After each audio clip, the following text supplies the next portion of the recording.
মাধ্যমে সব কিছু শেষ না, বরং মৃত্যুর মাধ্যমে আসলটার শুরু, তাই না? মৃত্যুর মাধ্যমে শুরু হয় আখিরাতের। কিসের? জোরে বলেন। আখিরাত কখন হবে?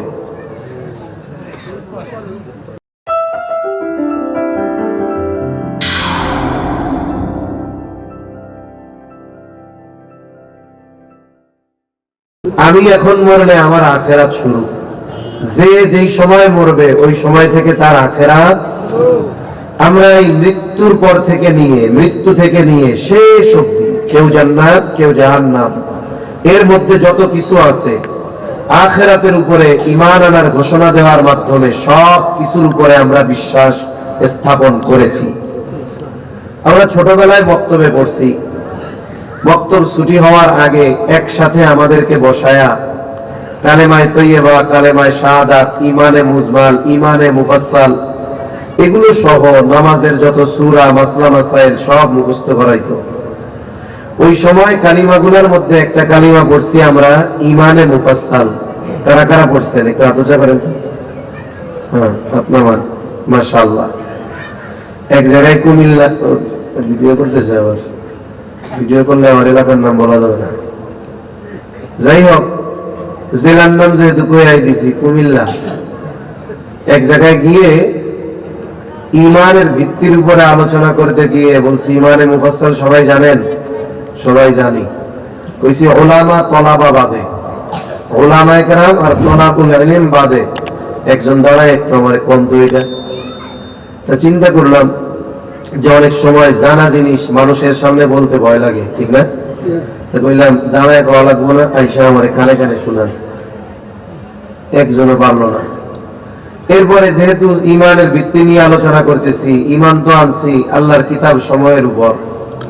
আমানতু বিল্লাহ ওয়া মালাইকাতিহি ওয়া কুতুবিহি, কিতাব সময়ের উপরে ঈমান আনছি না? জিজ্ঞাসা করলাম আসমানি কিতাব কয়খানা? হুজুর 104 খানা। বড় 4 খানা, ছোট 100 খানা। তা বড় 4 কিতাব কোন কোন নবীর উপরে কোন কিতাব নাজিল হয়েছে? একজন একটু দাঁড়ায় এখন উলামায়ে কেরাম আর তালিবুল ইলম বাদে। ভয় লাগলে আইসা কানে কানে কোন একজন লোক দাঁড়াইছে, বেচারা 4 কিতাব 4 নবীর উপরে নাজিল হয়েছে বলতে গিয়ে তার 5-6 জায়গা ভুল হয়েছে। তো চিন্তা করলাম লোকটা সাহস করে দাঁড়াইছে, 200 টাকা ওনারে হাদিয়া দিছে। এই হলো আমাদের মুসলমানদের অবস্থা। আয়োজক বা শ্রোতারা তো চায় যে ওয়াজ জমতে হবে, কাঁপায় ফেলতে হবে হুজুর ওয়াজ করে, হুজুর লোকজন যেন একটাও না নড়ে, হুজুর সুর কিন্তু সেই আকারে দিবেন, হুজুর ইদানিং আপনি সুর দেন না হুজুর। ইউটিউবে কি সুরের ওয়াজ শুনছি কমিয়া। যেই মুসল্লি, যেই শ্রোতারা ঈমানে মুফাসসাল পারে না, এনাকে সুর দিয়ে ওয়াজ শোনানো এ কি মানায়? কোন তো অবস্থাটা কি চিন্তা করেন শ্রোতাদের। মুন্সিগঞ্জের মানুষ এনারা পারবে, কারণ মুন্সিগঞ্জের মানুষ দিনদার, মসজিদগুলো প্রাণবন্ত, মক্তবগুলো তাজা, ইমাম সাহেবরাও খুব স্বতঃস্ফূর্ততার সাথে মসজিদের খেদমত করে। কেন বলে যে অন্যান্য যত জেলা আছে, জেলা সহ ঢাকা শহর সহ মুন্সিগঞ্জের প্রত্যন্ত অঞ্চলে এক একটা মসজিদের ইমামকে ওই মহল্লাবাসী যে মহব্বত করে আর হাদিয়া দেয়, কয় ঢাকা শহরের মতো জায়গায় অনেক সময় দেয় না, ঠিক কিনা বলেন? যারা কম দেন বাড়াই দিয়েন। এই যে ইমাম সাহেবদের এক অবদান, এই কারণে পারবেন। তা এই কালিমার মধ্যে একটা কি, ওয়াল ইয়াউমিল আখিরি, আমি ঈমান আনলাম আখিরাতের উপর। তার মানে মৃত্যুর মাধ্যমে আমার আখিরাত শুরু হয়ে গেল। মরার পরে আমি শেষ হয়ে যাব, একেবারে পচে গলে মাটির সাথে নিঃশেষ হয়ে যাবে দেহ, তবে রূহের কিছুই হবে না। রূহ অবিনশ্বর। কেন? বলে রূহ হলো আল্লাহ তাআলার প্রত্যাদেশ, আল্লাহ তাআলার নির্দেশ, আল্লাহ তাআলার ফরমান। আল্লাহ যেমন চিরন্তন, আল্লাহর আদেশ রূহ তেমন চিরন্তন। রূহ ধ্বংস হবে না। মৃত্যুর মাধ্যমে আখিরাত শুরু। এই কেন কেন করবে না ভাই, কেন কেন করে কে, এটা দরকার নাই। মৃত্যুর মাধ্যমে আখিরাত শুরু। এই আখিরাতের লম্বা এক সফর, এই সফরের মোস্ট ইম্পর্টেন্ট পার্ট হলো কিয়ামত। আখিরাতের সবচেয়ে গুরুত্বপূর্ণ বিষয় কোনটা জোরে বলেন? কিয়ামত। সূরা আলে ইমরানের 175 নম্বর আয়াতে আল্লাহ তাআলা দ্বিতীয় বিষয় যেটা সেটা বলেছেন কিয়ামতের কথা। আল্লাহ তাআলা বলেন ওয়া ইন্নামা তুওয়াফাউনা উজুরাকুম ইয়াওমাল কিয়ামাহ। আল্লাহ বলেন কিয়ামতের দিন তোমাদের পূর্ণ প্রতিদান দেওয়া হবে। কিসের পূর্ণ প্রতিদান? আল্লাহ তাআলা বলেন মূল কথা হলো দুনিয়ায় আমরা যেই কর্ম করেছি, যে আমল করেছি, ভালো কিংবা মন্দ, সমস্ত আমলের পূর্ণ প্রতিদান আল্লাহ তাআলা কিয়ামতে দিবে। দ্বিতীয়তে আল্লাহ তাআলা এই কিয়ামতের কথা বলেছেন, আর কিয়ামত সংগঠিত হবে এ ব্যাপারে কোনো সন্দেহ নাই।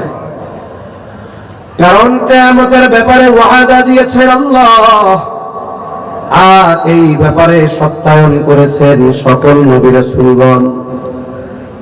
যখন কোন ব্যক্তি দুনিয়া থেকে মৃত্যুবরণ করার মাধ্যমে আলমে বরজখের বাসিন্দা হয়ে যায়, আমরা আমাদের সহজ ভাষায় যেটা বলি কবর জগৎ, মূল হলো আলমে বরজখ। মৃত্যু থেকে নিয়ে ইয়াউমুল হাসর, ওই একত্রিতকরণ দিবস, প্রতিদান দিবস, কিয়ামতের দিবস, এই সময়টাকে বলা হয় আলমে বরজখ। বলে আলমে বরজখ বা কবর জগৎ কারো জন্য আনন্দের, কারো জন্য কষ্টের। এই জন্য নবীজি জানায় দেন কারো কবর হবে রাউদাতুম মিন রিয়াদিল জান্নাহ, জান্নাতের একটা বাগান, আর কারো কবর হবে জাহান্নামের একটা গর্ত। যার কবর জান্নাতের বাগান হবে, ওই কবরে বা আলমে বরজখে ও এই পরিমাণ নিয়ামত পাবে যেগুলো দুনিয়ায় দেখেও নাই, কল্পনাও করে নাই। এখন ও মনে করবে এটা মনে হয় জান্নাত রে, কারণ এত নিয়ামত কি জান্নাত ছাড়া কোথাও পাওয়া যায়? তার এই ধারণাকে ভুল প্রমাণিত করে দিয়ে ফেরেশতারা বলবে না না, এটা জান্নাত নয়, বরং জান্নাতে যেই নাজ নিয়ামত, জান্নাতের নিয়ামতের তুলনায় এটা কোনো কিছুই না। অথচ আলমে বরজখ বা কবর জগতে সে যে নিয়ামত পাবে দুনিয়ায় সেটা কল্পনাও করে নাই। বলেন তো, আপনার আমার কাছে ছোট্ট একটা ভালো জিনিস আছে, কিন্তু বিশ্বস্ত সূত্রে জানতে পারলাম আরো একটা ভালো জিনিস আছে এর চাইতে বড়, আরো দামি। বলেন তো তখন আমার আপনার চাহিদা মানুষ হিসাবে ওই ছোটটার প্রতি থাকবে না, বড়টার দিকে যাবে। এখন ফেরেশতার মুখে জান্নাতের নিয়ামতের কথা শুনি না, এটা পাবো কখন? বলে কিয়ামতের পরে তোমাদের দেওয়া হবে। এবার ওই কবর যার জান্নাতের বাগান আল্লাহর কাছে বলা শুরু করবে, আল্লাহ তাড়াতাড়ি কিয়ামত কায়েম করেন যাতে করে আমি আমার প্রকৃত এই বাসস্থান জান্নাতে চলে যেতে পারি। সুবহানাল্লাহ। মূল কথা যেটা বলা উদ্দেশ্য, যে কবরে আরামে ও মনে করবে জান্নাত, আর যার কবরটা জাহান্নামের গর্ত ও মনে করবে এটাই মনে হয় জাহান্নাম। কারণ এর চাইতে কষ্টের আর শাস্তির আর কোনো কিছুই হতে পারে না। একে তো কত যন্ত্রণার কষ্ট।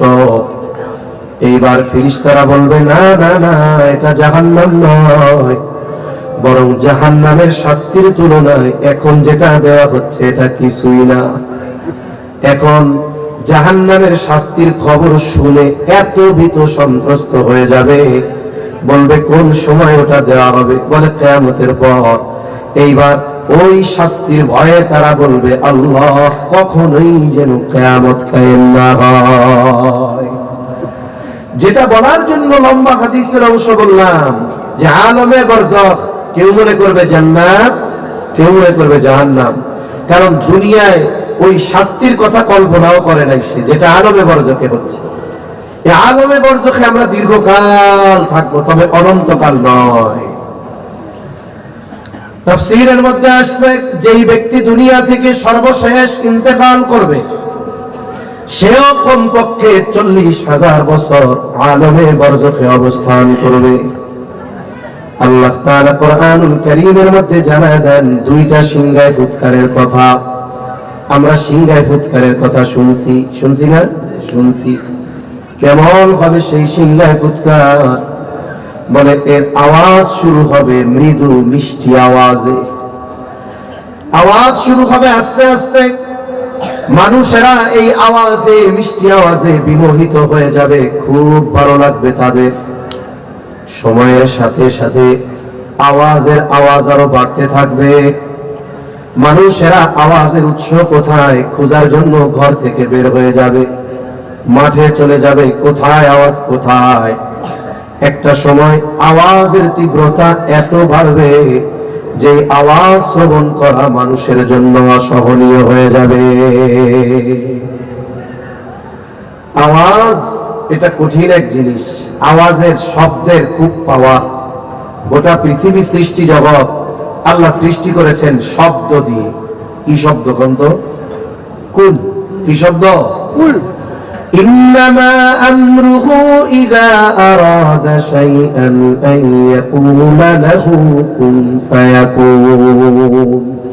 আল্লাহ তাআলা যখন কিছু করার ইরাদা করেন, ইচ্ছা করেন, শুধু বলেন কুন ফায়াকুন, তৎক্ষণাৎ হয়ে যায়। সুবহানাল্লাহ। শোনা যাচ্ছে আপনারা?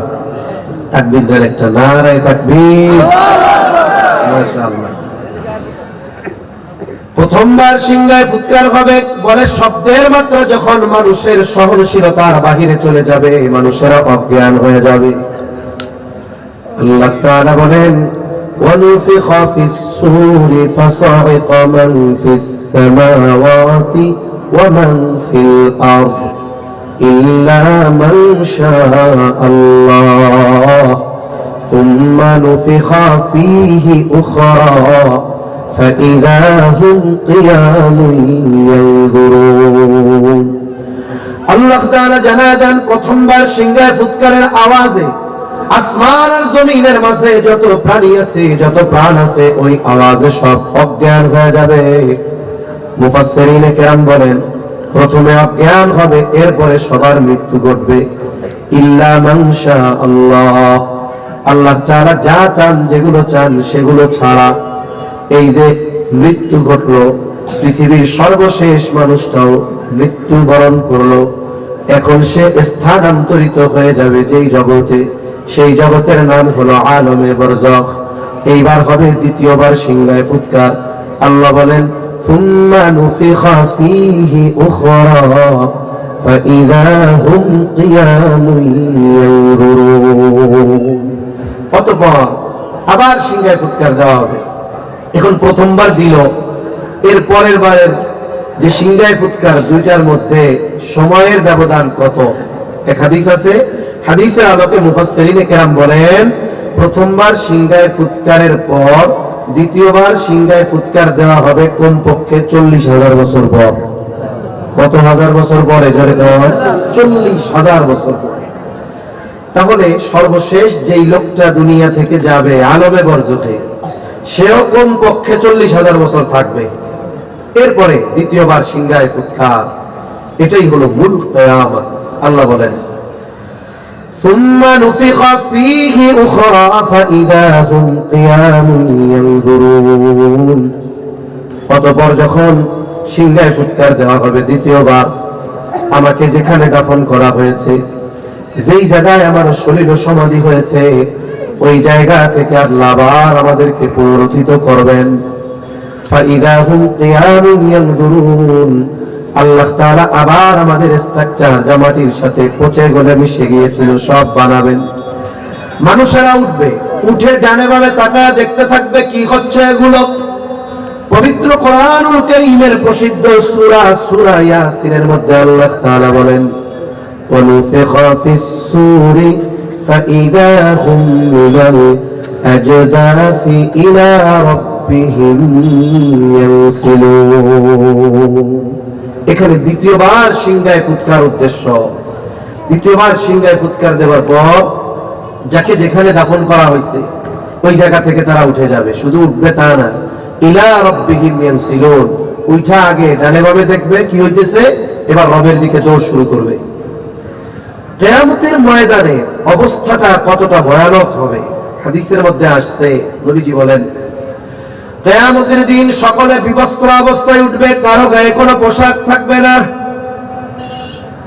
আয়েশা সিদ্দিকা রাদিয়াল্লাহু তাআলা আনহা বলেন, ইয়া রাসূলুল্লাহ, মানুষেরা কি একজন একজনের দিকে তাকাবে না, লজ্জা পাবে না? নবীজি বলেন, না আয়েশা, না না, মানুষ এত ভীত সন্ত্রস্ত থাকবে যে একজন আরেকজনের দিকে তাকানোর বিষয়টা চিন্তাও করবে না। ওই যে যার কবরে আযাব ছিল, বলেন তো এই আযাবকে সে কি মনে করবে? জাহান্নাম। কি মনে করবে? ওই বেটাও তো উঠবো কিয়ামতের দিন, তাই না?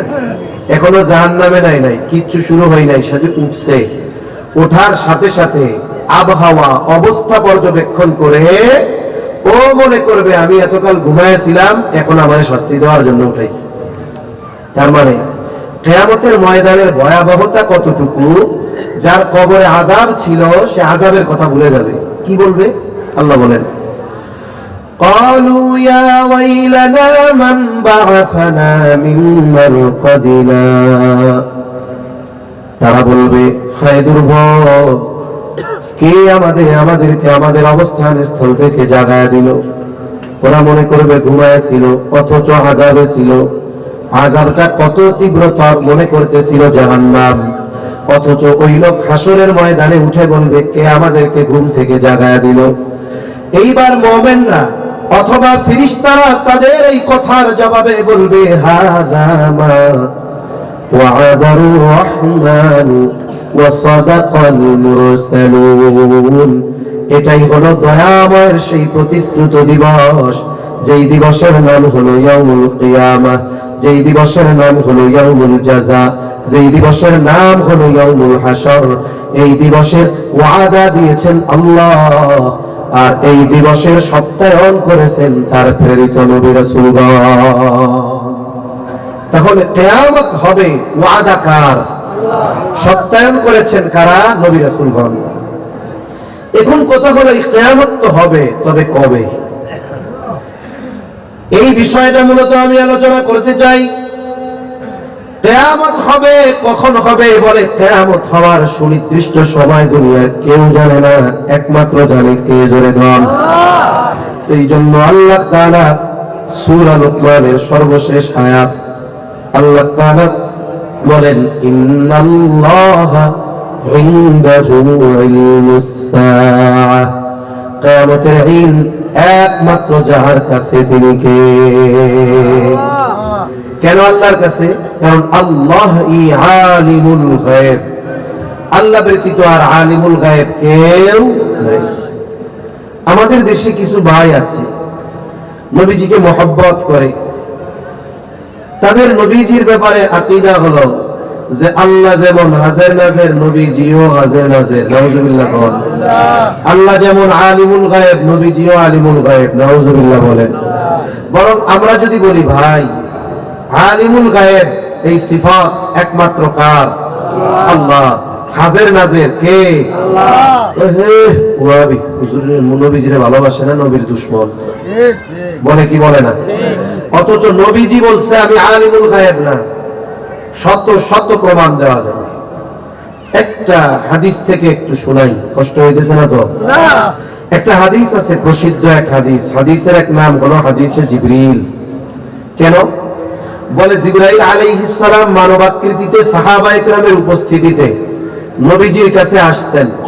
এই যে জিবরাইল আলাইহিস সালাম আসছেন, এই জন্য নাম হলো হাদিসে জিবরিল। কোন উদ্দেশ্যে আসছেন? সাহাবায়ে কেরামকে দ্বীনের মৌলিক বিষয়গুলো শিক্ষা দেওয়ার জন্য। এই জন্য এই হাদিসের নাম হলো উম্মুস সুন্নাহ। জিবরাইল আলাইহিস সালাম আসছেন, আসার পরে নবীজিকে কয়েকটা প্রশ্ন করছেন। নবীজি প্রশ্নগুলোর জবাব দিয়েছেন। প্রশ্নের এক পর্যায়ে জিবরাইল আলাইহিস সালাম নবীজিকে জিজ্ঞাসা করতেছেন, আখবিরনি আনিস সাআহ, আপনি আমাকে কিয়ামতের ব্যাপারে খবর দেন, কিয়ামত কখন সংঘটিত হবে? নবীজি জবাব দিলেন, মাল মাসউলু আনহা বিআ'লামা মিনাস সাইল। নবীজি বললেন, এই ব্যাপারে যাকে প্রশ্ন করা হয়েছে তিনি প্রশ্নকারীর চাইতে বেশি জানেন না। তার মানে আপনিও যা জানেন আমিও তা জানি। কেমন যেন জিবরাইল আলাইহিস সালামকে বলতেছে, ও ভাই জিবরিল, কিয়ামত কখন সংগঠিত হবে আপনি যেমন জানেন না আমিও তেমন জানি না। এইবার বলতেছে, তাইলে কিছু আলামত বলেন। নবীজি সাল্লাল্লাহু আলাইহি ওয়াসাল্লাম এই প্রসিদ্ধ হাদিসে দুইটা আলামতের কথা বলেছেন। কয়টা? দুইটা। এত জোরে কইছেন, আরো জোরে কোন কয়টা? দুইটা। এক নাম্বার যে আলামতের কথা বলেছেন সেটা নিয়ে একটু কথা বলি, কারণ ওই রোগ আমাদের সমাজে আছে। নবীজি এক নম্বরে বলেন, আনতালিদাল আমাতু রাব্বাতাহা। নবীজি বলেন কিয়ামতের অন্যতম আলামত দাসী তার মনিবকে জন্ম দিবে, প্রসব করবে, পেটে ধরবে, জন্ম দিবে। এর কয়েকটা ব্যাখ্যা, একটা ব্যাখ্যা শোনাই। এর আগে একটা বিষয় একটু বলা দরকার। আমরা অনেক সময় অনেকের মুখে শুনি যে, শুনেন, যদি উন্নতি অগ্রগতির শিখরে পৌঁছাতে হয় আমাদেরকে পশ্চিমাদের অনুসরণ করা লাগবে, আমাদের ওয়েস্টার্ন কালচার ফলো করা লাগবে, তাহলে আমরা উন্নত বিশ্বের দেশের সাথে তাল মিলিয়ে চলতে পারবো। এরকম কিছু বলা লোক আছে না নাই? তারা ওয়েস্টার্ন কালচারকে, পশ্চিমা সভ্যতাকে, সংস্কৃতিকে আমাদের দেশে নরমাল করতে চায়। তা পশ্চিমা কালচারের মধ্যে কি আছে অনেকে বোঝে না, মনে করে ইউরোপ আমেরিকাতে হালুয়া রুটি ভরা মনে হয়। পশ্চিমা কালচারের একটা অংশ আপনাদের শোনাই। পশ্চিমাদের নিয়ম হইল, যদি নারী পুরুষ উভয়ের মধ্যে সম্মতি থাকে, সম্পর্কে যা হয় হোক, যদি নারী পুরুষ উভয়ের মধ্যে সম্মতি থাকে, সম্পর্ক যদি এমন হয় বাবা মেয়ে, ছেলে মা, ভাই বোন, আপন রক্তের, কোনো অসুবিধা নাই, দুইজনে মিল থাকলে জেনা করতে পারবে। নাউজুবিল্লাহ। আমাদের দেশের মুসলমান যেটা সারা জীবনে পশ্চিম দিক শীত হইয়াও পড়ে না, কিন্তু আল্লাহরে বিশ্বাস করে, ওই লোকটারেও যদি এই কথা বলেন ও কল্লা বলায় দিবে। কত বড় বদমাইশি কথা,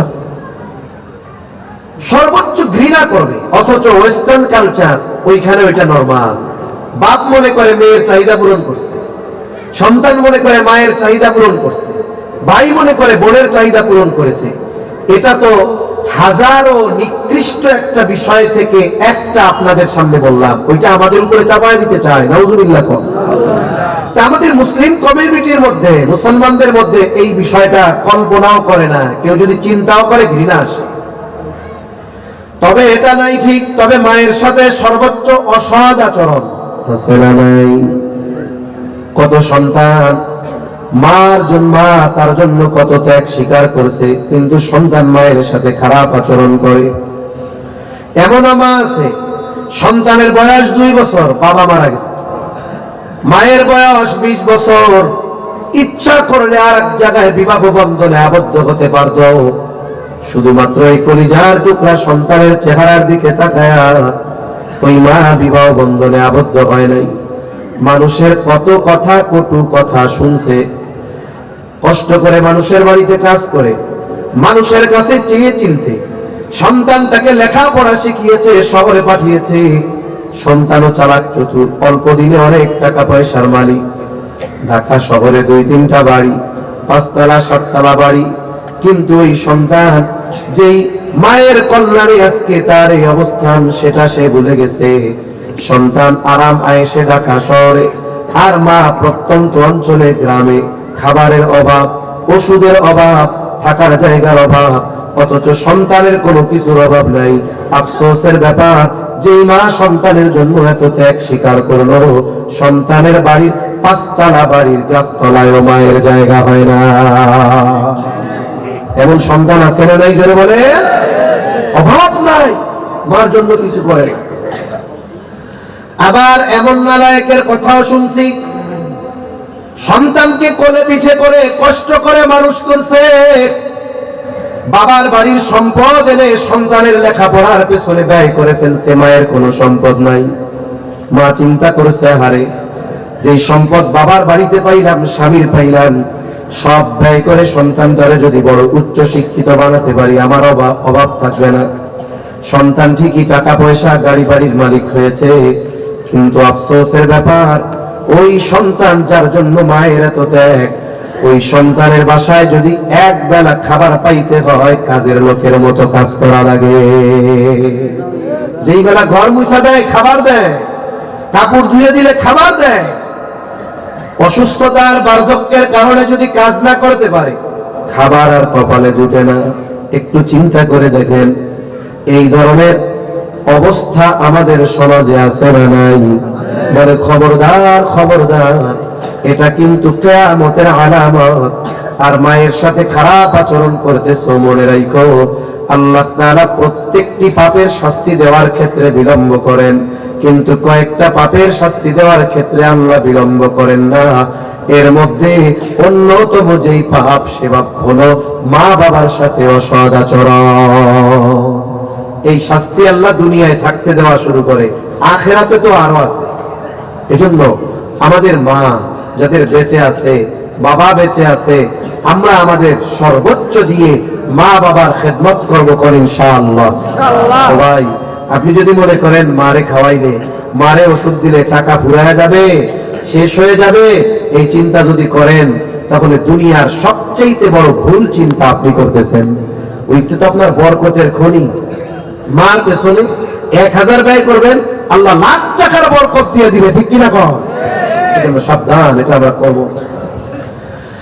তাহলে মূল বিষয়টা হলো, হাদিসটাই উদ্দেশ্যে বলছি যে নবীজি গায়েবের খবর জানেন না, আলিমুল গায়েব না। নবীজিও জানেন না কিয়ামত কখন সংঘটিত হবে। আমি আপনাদের খেদমতে একটা হাদিস পাঠ করেছি। এই হাদিসের মধ্যে নবীজি সাল্লাল্লাহু আলাইহি ওয়াসাল্লাম 6টি বিষয়ের কথা বলছেন। কয়টা? জোরে কোন। নবীজি বলেন এই 6টি বিষয় যতক্ষণ সংগঠিত না হবে ততক্ষণ পর্যন্ত কিয়ামত সংগঠিত হবে না। কিয়ামত হবে, আমাদের দুনিয়ার কর্মের পূর্ণ প্রতিদান আল্লাহ আখিরাতে দিবেন। দুনিয়ায় যা করতেছি, দুনিয়ায় হয়তো আইন আদালত মানুষকে ফাঁকি দেওয়া যাবে, আমি অপরাধ করতেছি দুনিয়ায় শাস্তি হচ্ছে না, ভালো কাজ করতেছি দুনিয়ায় কেউ দিচ্ছে না, কিন্তু কিয়ামতে ভালো বা মন্দ কাজের পূর্ণ প্রতিদান দিবেন কে? আল্লাহ। কোন কে? আল্লাহ। এজন্য দুইটা বিষয়, একটা হলো অনেকে ভালো কাজ করে দুনিয়ায় অনেক কিছু পায় না, আফসোস করে এত ভালো কাজ করে কি হলো রে, কিছু পাইলাম না। ও মিয়া, আপনি এত হতাশ হন কেন? আখিরাতে আল্লাহ দুনিয়ায় যা দিত তার চেয়ে বেশি দিবে, ঠিক কিনা বলেন? আবার অনেকে মন্দ কাজ করে চুরি চামারি দুর্নীতি করে চিন্তা করতেছে, আরে আমি তো আলহাজ অমুক সাহেব, কিন্তু টাকা পয়সা তো দুর্নীতি করে বানাইছি, কেউ তো জানে না। আমারে মসজিদ কমিটির সভাপতি, কবরস্থানের ক্যাশিয়ার, মাদ্রাসার সেক্রেটারি বানায় দিছে। ওহ, কিন্তু আপনি হয়তো দুনিয়ায় ধরা খান নাই, আখিরাতে আছে না নাই? এজন্য মন্দ কাজ করে পার পাওয়া যাবে না। ভালো কাজ যদি কেউ করে সে হতাশ হবে না। ওই কিয়ামতের দিন ওটা সংগঠিত হবে। কখন? একমাত্র জানে আল্লাহ। নবীজি আলামত বলছেন, গুরুত্বপূর্ণ 6টা আলামত। নবীজি বলেন এই 6টা বিষয় যতক্ষণ সংগঠিত না হবে ততক্ষণ কিয়ামত হবে না। 1 নম্বর, قال رسول الله صلى الله عليه وسلم لا تقوم الساعة حتى يقبض العلم। নবীজি সাল্লাল্লাহু আলাইহি ওয়াসাল্লাম বলেন ততক্ষণ পর্যন্ত কিয়ামত সংগঠিত হবে না যতক্ষণ না ইলম উঠিয়ে নেওয়া হবে। তার মানে কিয়ামতের আগে আল্লাহ তাআলা ইলম উঠায় নিয়ে যাবে।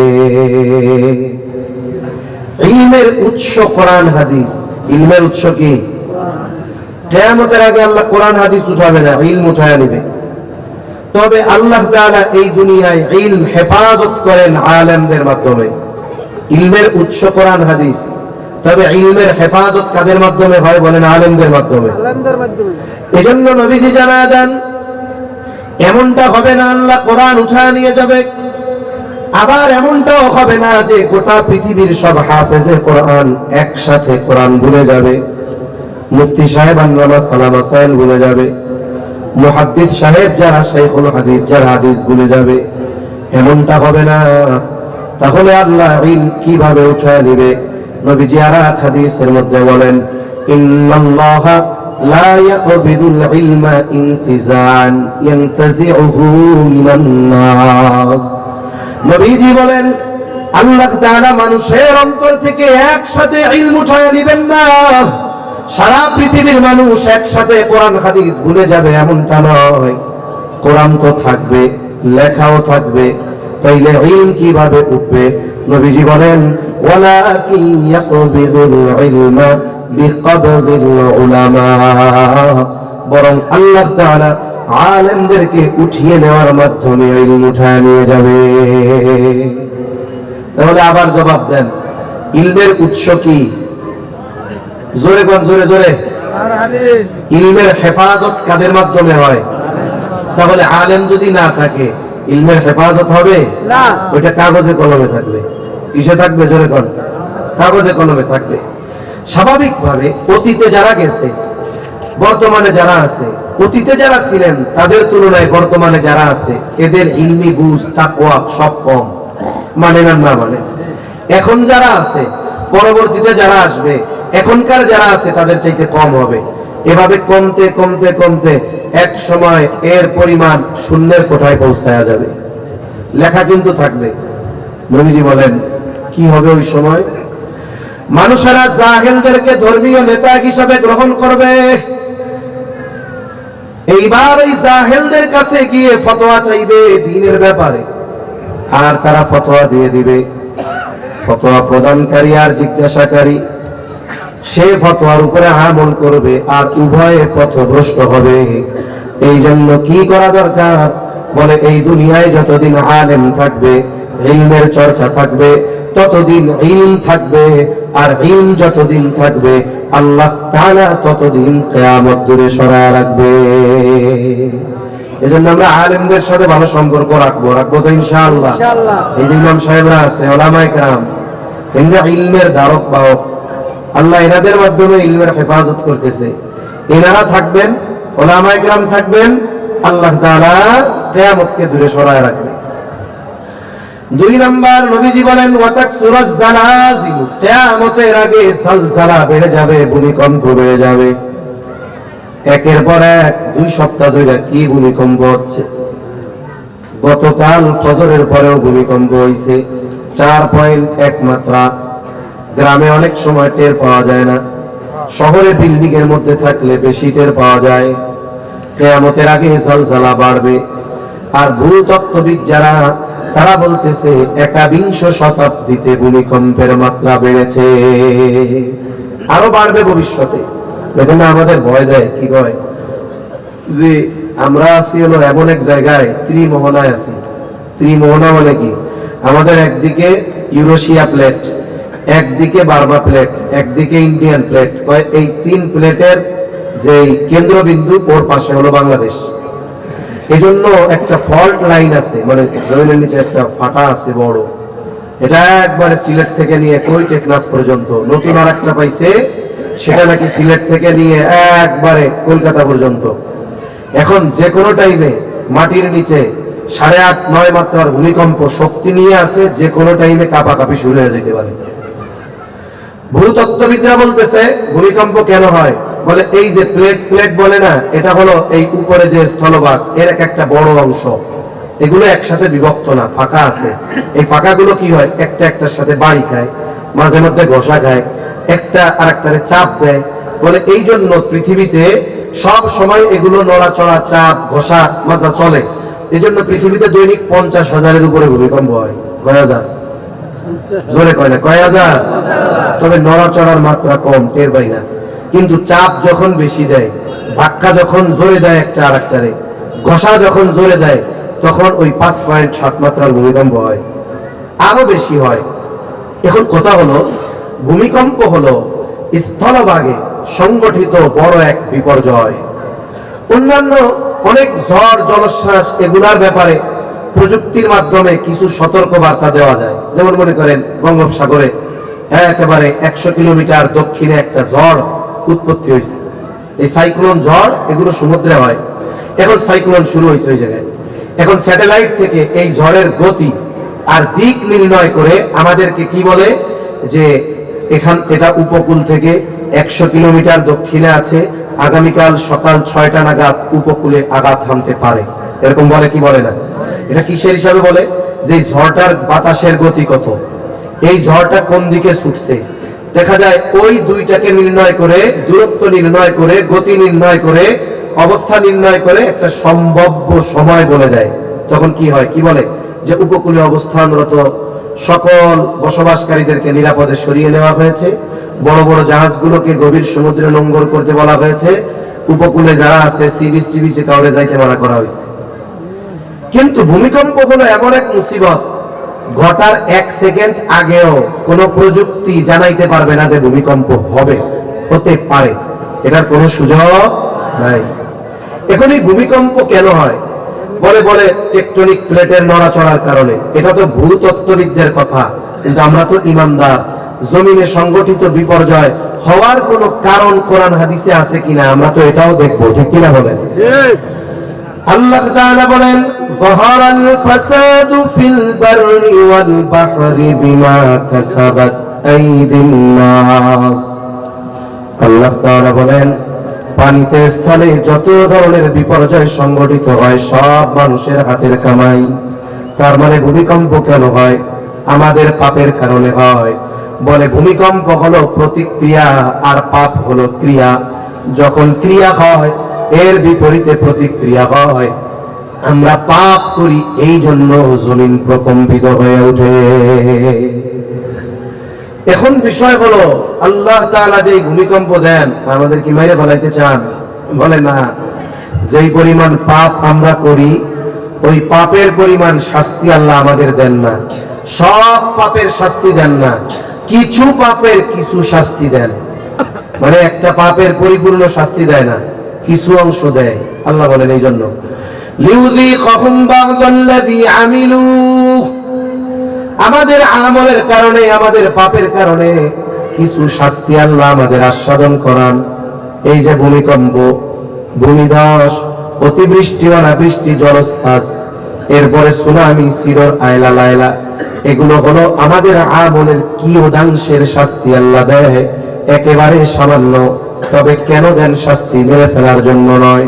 মনে করেন আপনার সন্তান একটা অন্যায় করে, অথবা ছাত্র যদি অন্যায় করে, ওই অন্যায়ের কারণে পিতা তাকে শাস্তি দিল, শিক্ষক তাকে শাস্তি দিল। শাস্তি দেওয়ার উদ্দেশ্য কি? মেরে ফেলা না, বরং শাস্তি দেওয়া হলো যাতে করে ওই অপরাধটা সে আর না করে। শাস্তি দিছে কেন? এই মায়ের দিলাম, ভবিষ্যতে আর করবি না কিনা, দিলে খবর আছে। এবার দেখা গেল যে অপরাধের কারণে শাস্তি দিছে এইটা পরে আরো বাড়াইছে। বলেন তো, প্রথমবার যেই সাইজ দিছিল পরের বার সাইজের মাত্রা বাড়বে না কমবে? জোরে বলেন, বাড়বে না কমবে? 5.7 মাত্রার ভূমিকম্প আল্লাহ কেন দিছে? লাআল্লাহুম ইয়ারজিউন, যাতে করে ওই যে পাপ যারা করে তারা যেন প্রত্যাবর্তন করে, নেকের পথে আসে। শাস্তি কেন দিছে? দিছে কেন জানেন?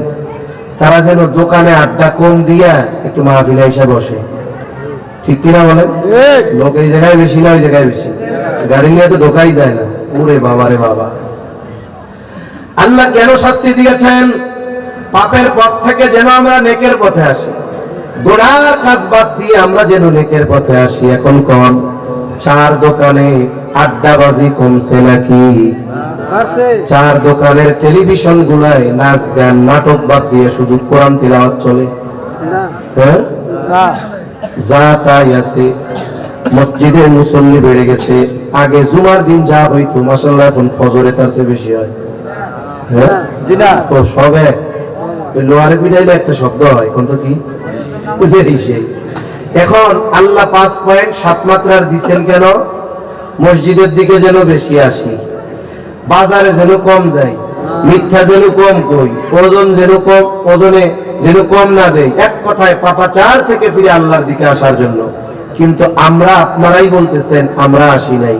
তাইলে ভবিষ্যতে তো 5.7 না 7.5 অপেক্ষা করতে হবে। ঠিক কিনা বলেন?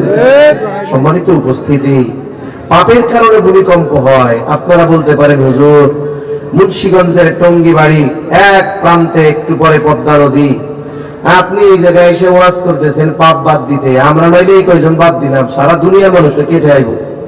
ভাই ওইটা পরে, আমরা আদার ব্যাপারী, জাহাজের খবর পরে নেব। এখন বলেন, আমরা এখন সবাই পাপ করে, এজন্য কি আমরাও পাপ করব? সারা পৃথিবী করুক, বলেন আমরা করব না ইনশাআল্লাহ।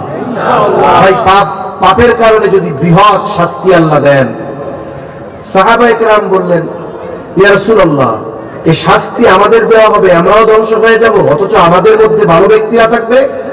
নবীজি বলেন হ্যাঁ, ওই রকম শাস্তি যখন আসবে কেউ ছাড় পাবে না, ভালো মানুষরাও ধ্বংস হয়ে যাবে। তাহলে ভালো মানুষ থাকার পরেও ধ্বংস হয়ে যাবে কেন? বলে পাপের আধিক্যর কারণে, পাপ বেড়ে যাওয়ার কারণে। তবে হ্যাঁ, ওই ভালো মানুষগুলোর ভিতরে যদি আমরা থাকতে পারি পাপ মুক্ত, কিয়ামতে আল্লাহর সামনে বলতে পারবো আল্লাহ আমরা তো দুর্বল, আমাদের ঈমান দুর্বল, ওই ক্ষমতা ছিল না যে মানুষকে দিয়ে পাপ বন্ধ করাবো, আমার কথা কেউ শোনে না, কিন্তু আমি চেষ্টা করেছি আমি আর আমার পরিবারকে নিয়ে পাপ মুক্ত থাকার। আয় আল্লাহ, আমি তো এতটুকু চেষ্টা করেছি, হয়তো এই কারণে আল্লাহ মাফ করে দিতে পারে কিয়ামতে, ঠিক কিনা বলেন?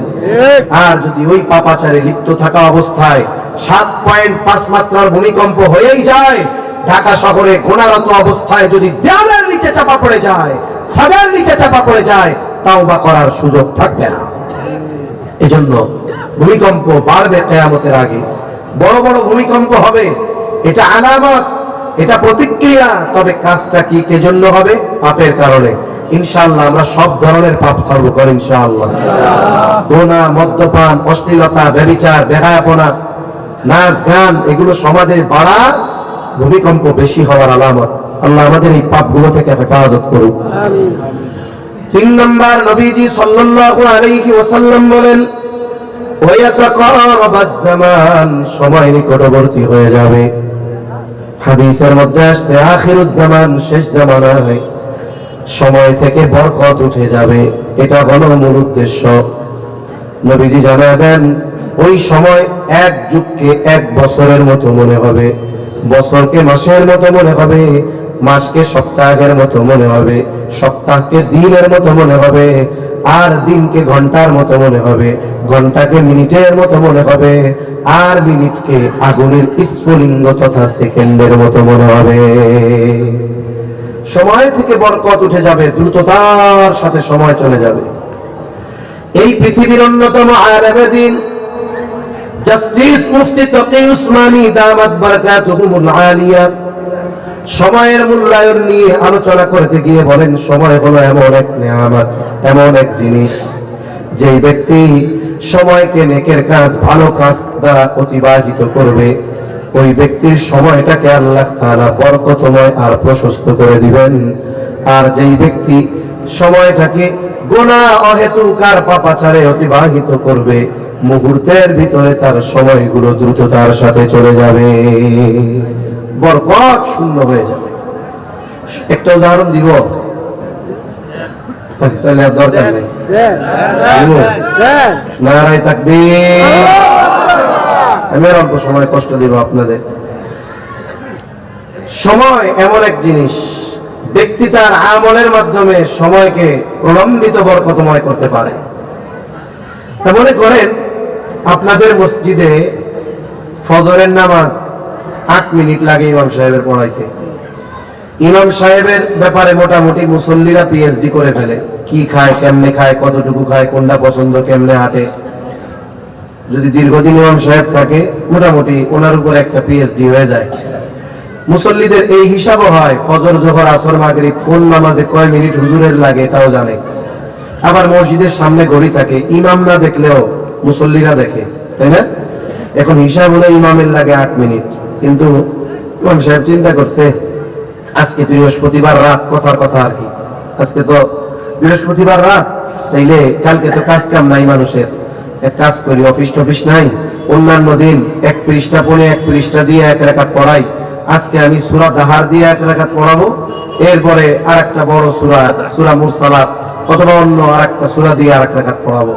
এখন প্রত্যেকদিন হিসাব, ইমাম সাহেব 5:40 ফজরে দাঁড়াইলে উনি 44 প্রথম রুকুতে যাবে, কিন্তু আজকে 44 বেজে গেছে, ইমাম সাহেব তো রুকুতে যায় না, যেমনে সূরা পড়তেছে রুকুতে যাওয়ার ভাব বরাদ্দও নাই। চিন্তা করে কি 44 বেজে গেল, এবার ইমাম সাহেবকে কিন্তু মুসল্লিরা সিগন্যাল দেয়, জানেন?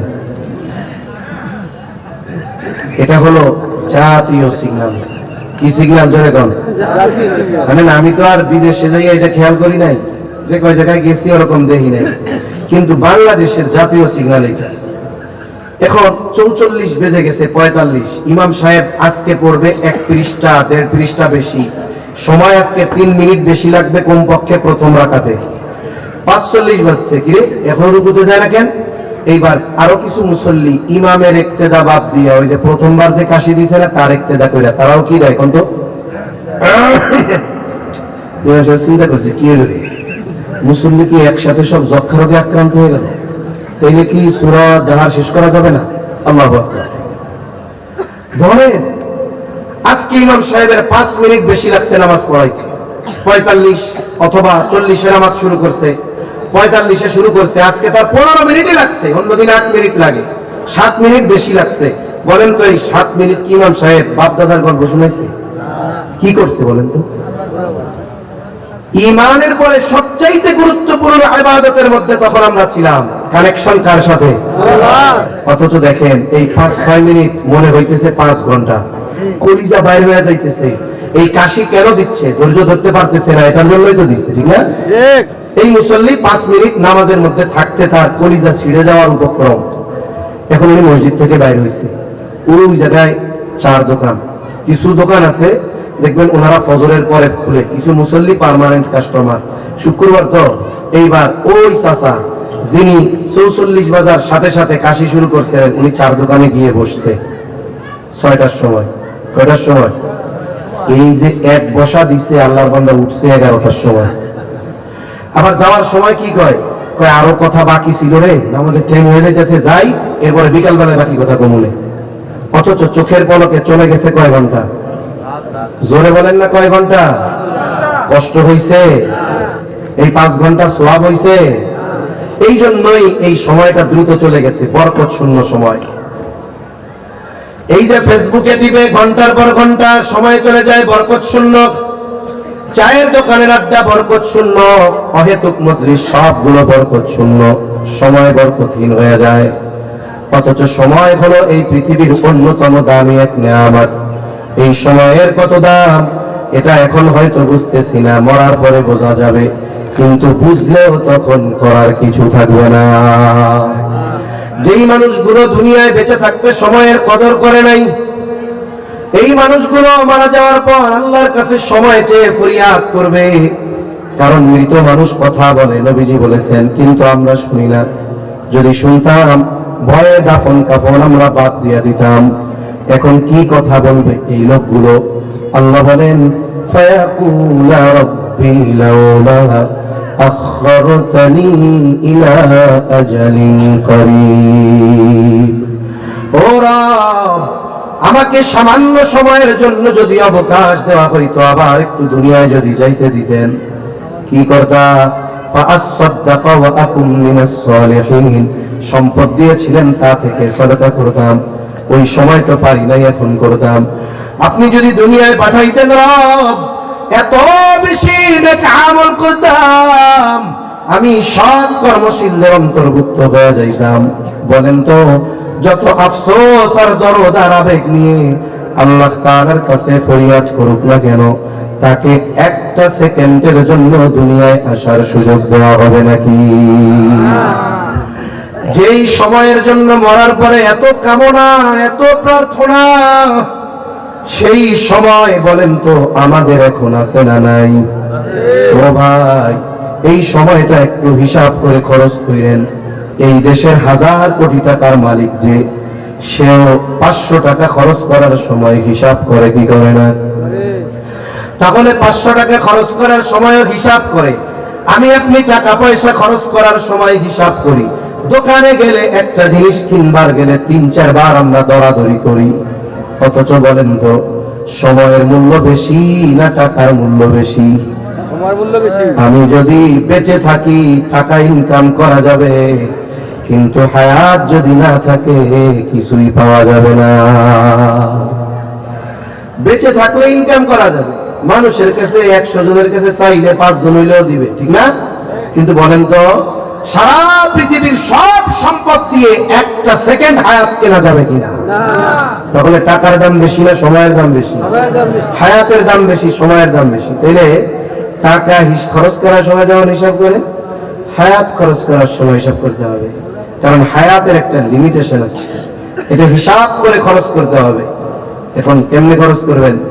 যে আমি ফেসবুকে কয় মিনিট দিলাম, চার দোকানে কয় মিনিট দিলাম, আর কোরআন কয় মিনিট পড়লাম, দিনী মাহফিলে কয় মিনিট বসলাম, এই ভালো কাজ করতেছেন, এগুলো আপনার প্রফিট জমা হচ্ছে আখিরাতে, ইনভেস্ট হচ্ছে দুনিয়ায়। আর যেগুলো ওই যে ফেসবুক, মোবাইল, ইন্টারনেট, খেলা টেলা, অহেতুক কাজে কাটতেছে, বলে এগুলো সব লস প্রজেক্ট। কি প্রজেক্ট বলেন?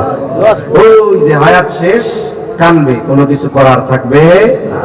এজন্য আখিরুজ জামানে সময় থেকে বরকত চলে যাবে। তবে হ্যাঁ, কিছু মানুষ নেক কাজের মাধ্যমে সময়কে বরকতময় করে নেবে। 4 নম্বর নবীজি বলেন ওয়াতাযহারাল ফিতান, কিয়ামতের আগে ফিতনা প্রকাশ পাবে। এখানে উদ্দেশ্য হলো দাজ্জালের ফিতনা। নবীজি বলেন এই উম্মতের জন্য সবচাইতে বড় ফিতনা হলো দাজ্জালের ফিতনা। রাসূল আকরাম সাল্লাল্লাহু আলাইহি ওয়াসাল্লাম উম্মতের জন্য সবচাইতে বড় কল্যাণকামী এই দাজ্জালের ফিতনা থেকে যেন উম্মত বাঁচতে পারে, নবীজি আমল শিখিয়ে দিয়েছেন। আমল হলো সূরা কাহাফ, জুমার দিন পড়বে। নবীজি বলেন জুমার দিন সূরা কাহাফের তিলাওয়াত যে করবে, আল্লাহ তাআলা তাকে দাজ্জালের ফিতনা থেকে হেফাজত করবে। এখন আপনি এখন পুরো সূরা কাহাফ লম্বা, 1 পারার বেশি, প্রায় 1.5 পারার কাছাকাছি। আপনি পারেন না। আল্লাহর নবী আর হাদিসের মধ্যে জানায় দেন, যেই ব্যক্তি সূরা কাহাফের 10 আয়াত তিলাওয়াত করবে, আল্লাহ তাআলা তাকে দাজ্জালের ফিতনা থেকে হেফাজত করবে। সুবহানাল্লাহ। এখন আপনি 10 আয়াত পড়তে পারেন না, জুমার দিন জুমার নামাজের পর আপনি যদি আপনার ইমাম সাহেবকে বলেন, হুজুর এই ফিতনা থেকে বাঁচার জন্য যে আমল সূরা কাহাফ 10টা আয়াত পড়তেও পারি না, আপনি একটু তিলাওয়াত করে আমাদের শোনান, প্রথম লাভ। 1 সপ্তাহ, 2 সপ্তাহ, 10 সপ্তাহ, 15-20 সপ্তাহ যদি টানা শোনায়, দেখা যাবে অনেকের মুখস্থ হয়ে যাবে। ঠিক কিনা বলেন? ইমাম সাহেবকে যদি বলা হয়, উনি বলবে না আমি পারবো না, বরং উনি আরো খুশি হবে, দেখছো আমার মুসল্লিরা আমলের ব্যাপারে কত আগ্রহী। স্বতঃস্ফূর্ত ভাবে উনি তিলাওয়াত করে আপনাদের শোনাবেন। এই জন্য নিজে পড়বো, না পারলে ইমাম সাহেবের কাছ থেকে শুনবো কোন ইনশাআল্লাহ। এই আমলটা কত জরুরি একটা আমল। বুজুর্গানে দিন বলেন এই আমলটা আমাদের শ্বাস প্রশ্বাস বেঁচে থাকার জন্য যেমন জরুরি, ওই আমলটা ওই রকম জরুরি বানানো দরকার। ওই আমল যেমন শ্বাস প্রশ্বাস বেঁচে থাকার জন্য যেমন জরুরি, ওই রকম জরুরি বানানো দরকার। কোথায় আছে? অনেক দৃষ্টি গন্তব্য কাছে হইলেও দিবে। আচ্ছা ঠিক আছে। যে জায়গায় জীবনে জানলেন তার সময় মনে হয় না দূরে, এর সময় কি মনে হয়? এখন বুজুর্গানে দিন বলেন এই আমলটা ওই রকম জরুরি বানাতে হবে। খাওয়া বিহীন বেঁচে থাকা যাবে, ঠিক কিনা? একটা মানুষ খাবার বিহীন 22 দিন না কয়দিন দেখলাম শুধু পানি পান করে বেঁচে থাকতে পারে, হায়াত যদি থাকে। তবে আল্লাহ তাআলা কিছু বিষয় বেঁচে থাকার জন্য কম্পালসারি করে দিয়েছেন। বলেন তো, না খাইয়া আপনি 2 দিনও থাকতে পারবেন, চ্যালেঞ্জ যদি নেন। কিন্তু বলেন তো, আপনার নাক মুখ যদি ঠেইসা ধরে 5 জনে ঠেইসা ধরে রাখে, কয় ঘন্টা বাঁচবেন? এই চ্যালেঞ্জ কেউ নিবে না? যে আমি 10 মিনিট এই চ্যালেঞ্জ দিলাম, কেউ নিবে? কারণ বেঁচে থাকার জন্য এটা ওই রকম জরুরি। আল্লাহ বানায়। এখন এই সূরা কাহাফের আমলটা ওই রকম জরুরি বানাবো, এই শ্বাস প্রশ্বাস বেঁচে থাকার জন্য যেমন জরুরি। বুজুর্গানে দিন বলেন দাজ্জাল হঠাৎ করে আসবে না, দাজ্জাল আসার আগে অনেক বড় বড় ফিতনা আসবে। দাজ্জালের আগমনের প্রেক্ষাপট ক্ষেত্রকে তৈরি করার জন্য এইগুলো বড় বড় ফিতনা, মানুষের হক বাতিল চিহ্নিত করা কঠিন হয়ে যাবে। বুজুর্গানে দিন বলেন ওই সময়ে যারা সূরা কাহাফের এই আমল করবে, আল্লাহ তাআলা এই আমলের বরকতে দাজ্জাল আসার আগে যত ফিতনা আসবে ওই আমল থেকেও আল্লাহ তাআলা আমলকারীকে ওই ফিতনা থেকে হেফাজত করবে। করব তো ইনশাআল্লাহ। 10 আয়াত, কয় আয়াত? হুজুরের কাছে গেছেন, হুজুর কইছে যে ঠিক আছে আমল তো আমার না আপনার, শোনামু 500 টাকা দেওয়া লাগবে। আমি বলি 500 টাকা দিয়ে ওনার কাছ থেকে আমলটা করবেন, বলা লাগবে কেন? খুশি হইয়া দিবেন, সে আপনার উপকার করতেছে, খুশি হইয়া দেওয়া দরকার, ঠিক না? আচ্ছা, 5 নম্বর নবীজি বলেন ওয়াতাকসুরাল হারজ, কিয়ামতের আগে হারজ বাড়বে, হত্যাকাণ্ড বাড়বে। সাহাবায়ে কেরাম বলেন ইয়া রাসূলুল্লাহ, আমরা তো প্রতি বছর যুদ্ধের ময়দানে অনেক মুশরিক হত্যা করি, এটাও কি হারজ? হারজের পরিচয় হলো ওয়াহুল কাতলুল কতল, এটা পারস্পরিক হত্যাকাণ্ড। নবীজি বলেন হারজ হলো প্রতিবেশীকে হত্যা করবে, চাচা ভাতিজাকে হত্যা করবে। তার মানে এই হত্যাকাণ্ড মুসলমানদের মধ্যে পারস্পরিক সংগঠিত হবে। মুসলিম কর্তৃক কাফেরদের, কাফের কর্তৃক মুসলিমদের উপরে হত্যাকাণ্ড হবে এমন নয়, বরং মুসলমান আরেক মুসলমানকে হত্যা করবে। অনেক সময় আমরা আফসোসের সাথে বলি তাম দুনিয়াতে মুসলমানেরা মাজলুম, বলি না, কাফেরদের দ্বারা মাজলুম। কিন্তু বাস্তবতা এটা, দৈনিক যদি কাফেররা 100 মুসলমান হত্যা করে, বিপরীতে দৈনিক গোটা দুনিয়ায় কমপক্ষে 10 গুণ তথা 1000 মুসলমান অপর মুসলমানের হাতে হত্যা হয়। এখন বলেন দৈনিক কাফেররা বেশি হত্যা করে না মুসলমানরা বেশি হত্যা করে? মুসলমানরা হত্যা করে বেশি। ব্যক্তিগত কারণে, পারিবারিক কারণে, সামাজিক কারণে, অর্থনৈতিক কারণে, রাজনৈতিক কারণে, প্রভাব প্রতিপত্তিকে কেন্দ্র করে, টেন্ডারবাজিকে কেন্দ্র করে, চাঁদাবাজিকে কেন্দ্র করে, মাদকাসক্ত, মদ, গাঁজা এগুলোকে কেন্দ্র করে আছে না নাই? অনেক সময় দেখেন লেখা আসে মাদকের রাজত্ব দখল করার জন্য ট্রিপল মার্ডার হইছে, তাই না? সেই মাদক সমাজে আছে না নাই? মনে রাখতে হবে, মাদক হলো এমন এক জিনিস যেটা মস্তিষ্ককে বিকৃত করে দেয়। আর মাদক হলো এমন এক জিনিস, যেই ব্যক্তি মাদক নেশা গ্রহণ করে ওর কাছে হারাম হালাল আর আপন পর কেউ থাকে না। এজন্য এই নেশার থেকে বাঁচতে হবে। আর বিড়ি সিগারেট হলো এটার ভূমিকা। এখন ওর আব্বা খায়, ও যুবক চিন্তা করে আমি একবারে প্রমোশন নিয়ে গাঁজা খাবো।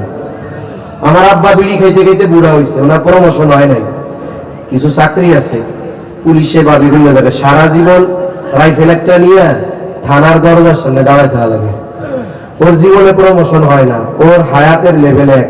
তাই আমার আব্বা সারা জীবন বিড়ি খেয়ে কাটাইছে, আমি ওই চাকরি করুন কেন? আমি একটানে গাঁজা, এরপরে অন্যান্য গুলাই যাবো। এই জন্য আমাদেরকে তো নেশা নিয়ে করতে বলেন কথা, সমাজের নেতৃত্ব, স্থানীয় মুরব্বী, অভিভাবক, আপনারা আগে বিড়ি সিগারেট ছাড়েন, বুঝেন নাই? দেখবেন আপনাদের আগামী প্রজন্ম এরা এটা থেকে বাদ দিবে। আপনি তো 30 বছর বয়সে বিড়ি ধরছেন, আপনার পোলা তো ক্লাস 1-এই আপনার প্যাকেট থেকে নিয়ে বাথরুমে 15 টান দিয়ে আসছে, ও আপডেট না, ও তো 10 বছরে বিড়ি খাওয়া ধরছে, আপনি তো 30 বছরে ধরছিলেন, ও তো আপনার চাইতে 20 বছর অ্যাডভান্স, তাইলে ও তো নেশার শেষ পর্যায়ে যায় পৌঁছাবে। এজন্য একটা বিষয়, এটা আমাদের বাদ দিতে হবে। দ্বিতীয়ত, মাদকের বিরুদ্ধে আমাদের সামাজিকভাবে প্রতিরোধ গড়ে তুলতে হবে, ঠিক কিনা বলেন? এমনটা করলে হবে না। ইমাম সাহেব কইছেন হুজুর মদ নেশার বিরুদ্ধে বললেন, ওই পাশ দিয়ে দেখা যাচ্ছে কি উনি এটার বড় ব্যবসায়ী, আছে না নাই? আরেকজন বলতেছে মদ নেশার বিরুদ্ধে বললেন, আমি এই এলাকার অমুক দলের সভাপতি, কেউ আপনারা কিছু করতে পারবে না। কিন্তু দেখা গেল হুজুর বলছে, ওনার অনুসারী পাতি নেতারা হুজুরের উপর আক্রমণ করছে, আছে না নাই? তাইলে সমাজ তৈরি করতে হবে সমাজপতিদের। এজন্য সমাজের মানুষের মধ্যে যদি ইউনিটি হয়, ঐক্যবদ্ধ হয়, মুরব্বীরা যদি সঠিক পদক্ষেপ নেয়, যুবকেরা যদি দৃঢ় প্রতিজ্ঞাবদ্ধ হয়, এদেশ থেকে মাদক নির্মূল আর উৎখাত করা সময়ের ব্যাপার, ঠিক কিনা বলে? এই মাদক রাজ্যকে নিয়ন্ত্রণকে কেন্দ্র করে বছরে শত শত হত্যাকাণ্ড আমাদের দেশে সংঘটিত হয়। তাহলে কিয়ামতের আগে হারজ বেড়ে যাবে, হত্যাকাণ্ড বেড়ে যাবে। এটা হলো পারস্পরিক হত্যাকাণ্ড, মুসলমানদের নিজেদের মধ্যে নিজেদের হত্যাকাণ্ড হবে। ভাইকে ভাই হত্যা করবে। আল্লাহর নবী বলেন সিবাবুল মুমিনি ফুসুকুন ওয়া কিতালুহু কুফর। নবীজি বলেন মুমিনকে গালি দেওয়া ফাসিকি আর হত্যা করা কুফরি। কেউ যদি অন্যায়ভাবে কোন একজন মুসলমানকে হত্যা করে, কেমন যেন এটা গোটা পৃথিবীর সব মানুষকে হত্যা করার মতো এক মহাপাপ হয়। তাহলে হত্যাকাণ্ড বহুদূর, গালি দেওয়া বহুদূর। আজকে থেকে আমরা প্রতিজ্ঞাবদ্ধ হব যে আমরা আমাদের জবান দ্বারাও একজন মুসলমান ভাইকে কষ্ট দিব না, ইনশাআল্লাহ। কারণ মনে রাখবেন, ইবাদত করে আবেদ হওয়া যায়, কিন্তু প্রকৃত মুসলমান হওয়া যায় আখলাকের মাধ্যমে।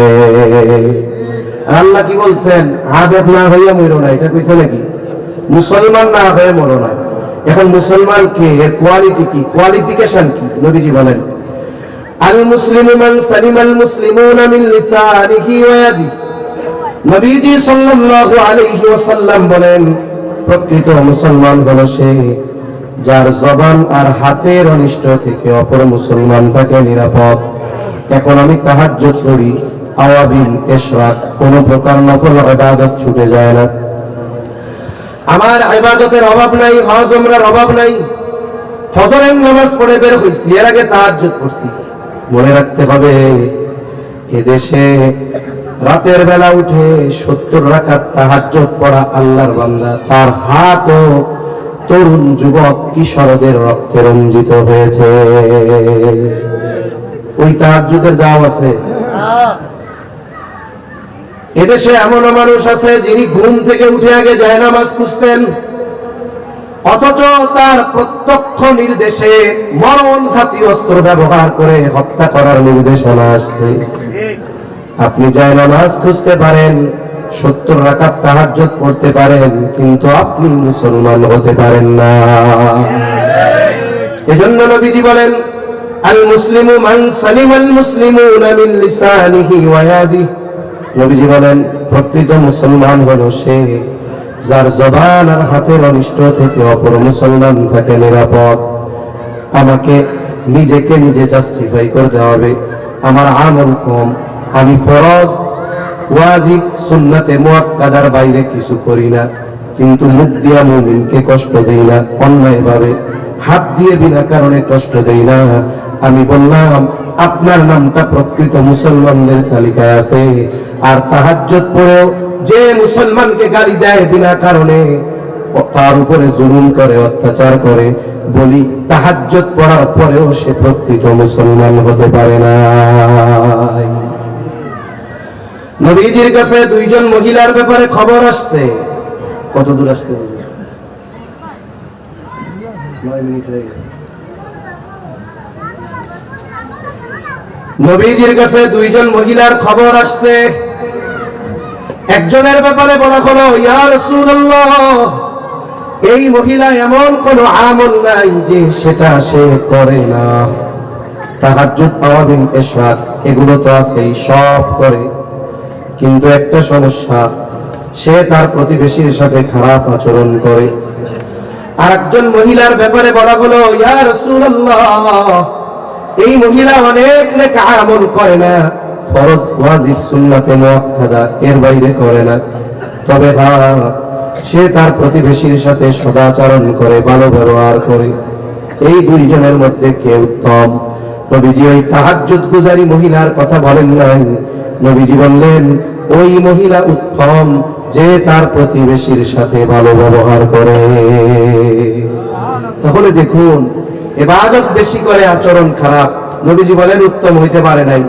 ইবাদত কম কিন্তু মানুষের সাথে ভালো আচরণ, মুসলমানদের সাথে ভালো ব্যবহার, নবীজি বলেন এই মহিলা উত্তম মহিলা। সুবহানাল্লাহ বলেন।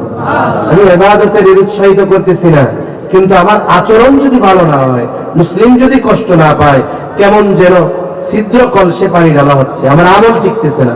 আমল টেকার জন্য আমি মুমিনদের সাথে ভালো আচরণ করবো তো ইনশাআল্লাহ। প্রতিবেশীর সাথে হত্যাকাণ্ড বহুদূর, আমার আচরণ হবে সবচেয়ে ভালো। কারণ নবীজি প্রতিবেশী হকের ব্যাপারে বলেন, আউসিনি জিবরিল বিল জার হাত্তা যানানতু আন্নাহু সাইয়ারিথাহু। নবীজি বলেন, জিবরাইল আলাইহিস সালাম আমাকে প্রতিবেশীর হকের ব্যাপারে এত গুরুত্ব দিচ্ছিলেন, আমি মনে করেছিলাম প্রতিবেশীকে হয়তো ওয়ারিশ বানায় দেওয়া হবে। নবীজি বলেন প্রতিবেশীর ব্যাপারে, আর এক হাদিসে আসছে কিয়ামত ততক্ষণ হবে না যতক্ষণ না প্রতিবেশী প্রতিবেশীকে হত্যা না করবে। তার মানে প্রতিবেশী প্রতিবেশীকে হত্যা করবে, এটা কিয়ামতের অন্যতম আলামত। এজন্য আমরা প্রতিবেশীদের সাথে সবচাইতে উত্তম আচরণ করব তো ইনশাআল্লাহ। আরে ভাই, আপনার অনেক প্রভাবশালী আত্মীয় স্বজন আছে, শহরে আছে, এখন যদি আগুন লাগে আর প্রতিবেশীর সাথে দ্বন্দ্ব, ও চিন্তা করবে তোর ওই ক্ষমতা বানাই সে আগুন নিবাক, আমরা বয়া বয়া ভিডিও করি, তাহলে কি হবে? তুইরা সব শেষ।